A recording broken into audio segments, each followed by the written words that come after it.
And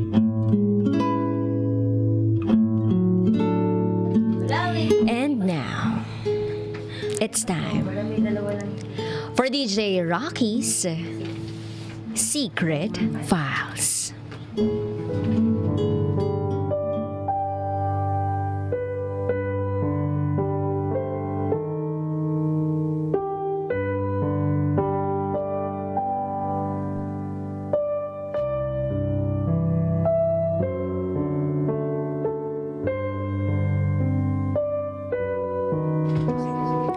Kapag masyado kang mabuti, kukunin ka agad ni Lord. Ang daming masama. Bakit kaya hindi na lang sila ang kuhain?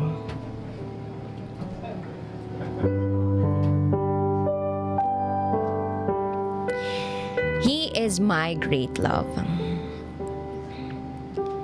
Since the day that I learned to move on from my first serious boyfriend, nagdasal ako sa Diyos na sana makatagpo ako ng isang lalaking katulad niya. Isang lalaki na magbibigay sa akin ng unconditional love. Love even the worst part of me. A man who will not make me a world, but he will introduce me to his world. Pinili kong mag-work malayo sa family ko. Napadpad ako ng Cavite. Kasabay nun ang pagbabago ng buhay ko, malayo sa pamilya ko, pero napalapit naman ako sa mga bagong tao. At isa ka na dun. Second day ko sa trabaho. Boses mo lang ang narinig ko. At sa boses mo na yun, curious agad ako. Naririnig ko kasi ang masayang tawanan ninyo ng mga kasama mo. Hanggang sa ang boses na narinig ko ay nagkaroon na ng mukha. Unti-unti na kitang nakilala. We became friends. Hindi ka mahirap pakisamahan. Bago pa lang ako sa trabaho noon, pero alam ko na isa ka na agad sa mga taong makakasundo ko. Kasi sobrang jolly mo. Ikaw yung taong kapag masaya, umaabot talaga hanggang mata. Naaasar mo ko, naaasar kita, napapatawa mo ko, napapahalakhak kita. From strangers to friends, and friends to boyfriend or girlfriend. Hindi ko akalain na ganun lang kabilis. Sa ating dalawa naging mabilis ang pagkahulog siguro. Kasi parehas tayong broken-hearted. And you were so in love with your ex-girlfriend that time. Hindi ko nga alam kung bakit biglang ako na. I am not your first choice. Alam ko yun from the very first of our relationship. Pero simula nung araw na dumating ka, alam ko na sa sarili ko na susugal uli ako. Maybe this time, magiging tama na. As days go by, kagaya ng mga normal na relationship, dumaan din tayo sa pag-aaway, sa selosan at tampuhan. Sumugal ako pero aminado kong ilang beses na din akong nakipaghiwalay sa'yo nang dahil sa mga insecurity ko. Matibay ka lang talaga at ayaw bumitiw sa nasimulan na nating dalawa. Mas pinaramdam mo sa akin na kahit hindi ako ang first choice mo, ako pa rin ang pinili mo at patuloy mong pinipili. We planned and dreamed so many things. We laugh together, we fight, but before the end of the day, you will just hug me so tight, telling me na ang arte naman ng bansot na to. Di naman maganda pag nakabusangot. You love me more than I deserve. And I love you more for that. For almost 3 years of our relationship, we became strong. Pinag-uusapan na nating dalawa ng seryoso ang kasal. Palagi mo pang sinasabi na kapag nagka-baby tayo, hindi mo na ako baby. Until the day that the laughter became tears and our dreams became a nightmare. We fight. We both fight. We fight for your life. Noong araw na kinumpirma ng doktor na meron kang cancer, wala ako sa tabi mo nun. Nag-usap lang tayo sa telepono. And you are telling me that you have a cancer. AML to be exact. A case of a blood cancer. Pigil ang luha at sakit habang nagkukwento sa mga taong malapit sa ating dalawa. Nasasaktan ka pero mas nasasaktan akong makita kang ganun. The only thing that I have in mind every time, I will fight for your life, no matter how hard it's gonna take. Ang unang hakbang natin para sa karamdaman mo ay chemotherapy. Parehas tayong lumaban that time. Ikaw ang boyfriend ko / pasyente ko na lumalaban sa lahat ng mga meds and viruses. At ako naman itong girlfriend mo, aka nurse mo, na laging nasa tabi mo kahit gaano pa kahirap ang pinagdaraanan mo. The days became so hard for us. Financially, emotionally, and physically. Pero lagi nating pinipili na maging matatag kasi magkasama tayong dalawa. Meron tayong mga kaibigan. Meron tayong pag-asa at pananampalataya sa may kapal. Your first chemo is over, but the result is far from what we expected. Ang sabi ng doktor,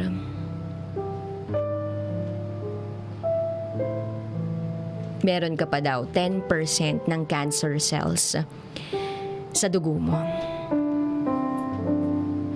After the doctor left, umiyak tayo sa pinakaunang pagkakataon. Yun ang iyak nating dalawa na sabay simula nang magkasakit ka.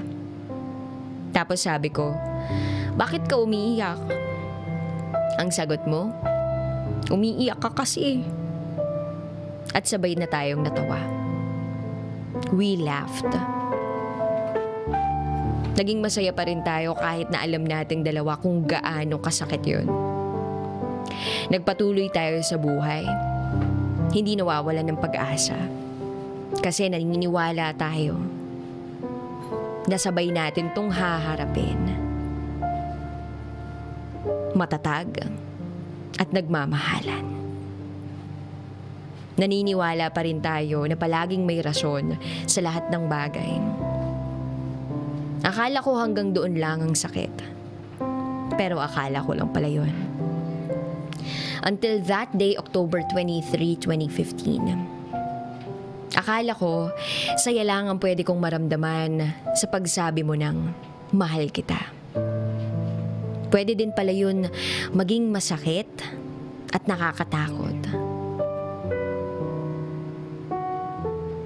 Simula nung maging mag-boyfriend-girlfriend tayo, never in my life na naisip kong iiwan mo ko ng panghabang buhay. Kasi kahit saglit lang, ayaw na ayaw mo kong iwan. Dahil alam mong ayoko nun. Pero when you said that, Ma, hindi naman kita pinabayaan, 'di ba? Mahal kita. Ayoko nang nakikita kang nahihirapan. Kung kukunin na ni Lord yung buhay ko, ibibigay ko. Wala naman ako magagawa kasi pinanghiram lang niya to. Lumaban naman tayo, Ma. Sabihin mo kila nanay, sila na lang ang pumunta dito sa Cavite, ha? Kasi hindi na ako makakapunta para maligo sa dagat. Still, in my mind, hindi mo ako iiwan kasi mahal mo ako eh. Lalaban pa tayo hanggang sa second chemotherapy mo. Pinilit nating maging normal nung araw na yon. Kumakanta ka pa hanggang may sinabi ka. Sabi mo, papuntahin natin yung mga katrabaho natin sa bahay. Si ate para makapagpahilot ka. At si kuya para sana maipag-drive ka papunta sa alma mater mo. At makapagdasal sa tomb ng founder ng school ninyo. Pero sabi ko, bukas na lang kailangan mo kasing matulog eh. Mag-ipon ka muna ng lakas. At bukas na bukas pupunta tayo doon. Miniyaya mo naman ako sa picture studio. Sabi mo, tara ma, punta tayo doon.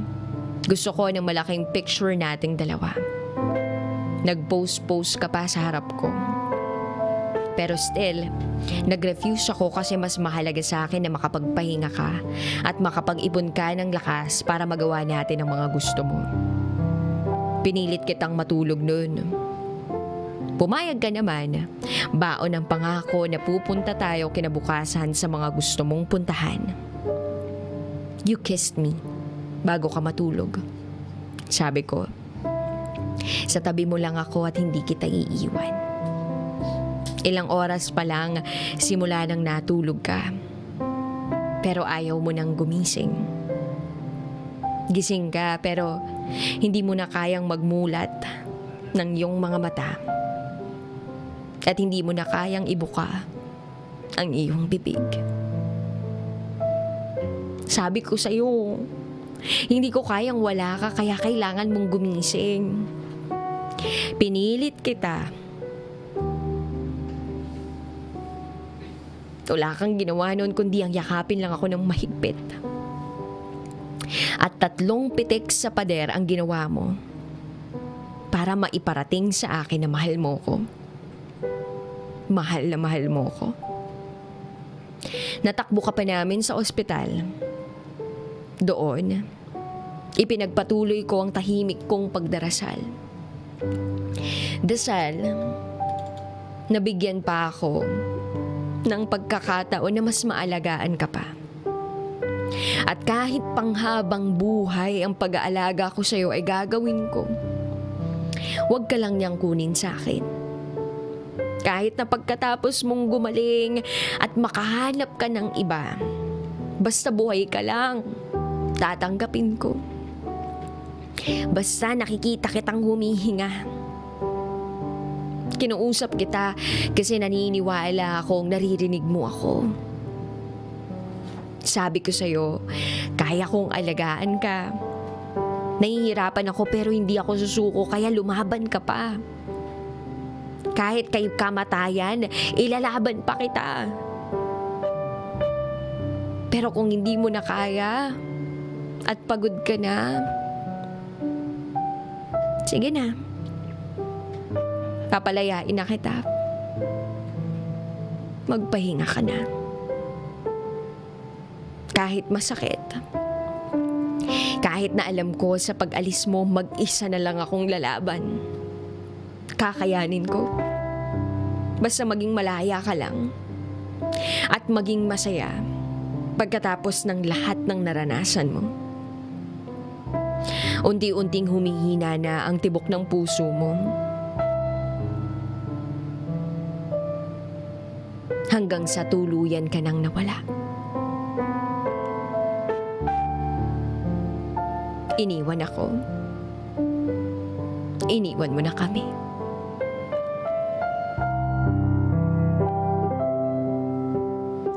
Kinwestiyon ko siya.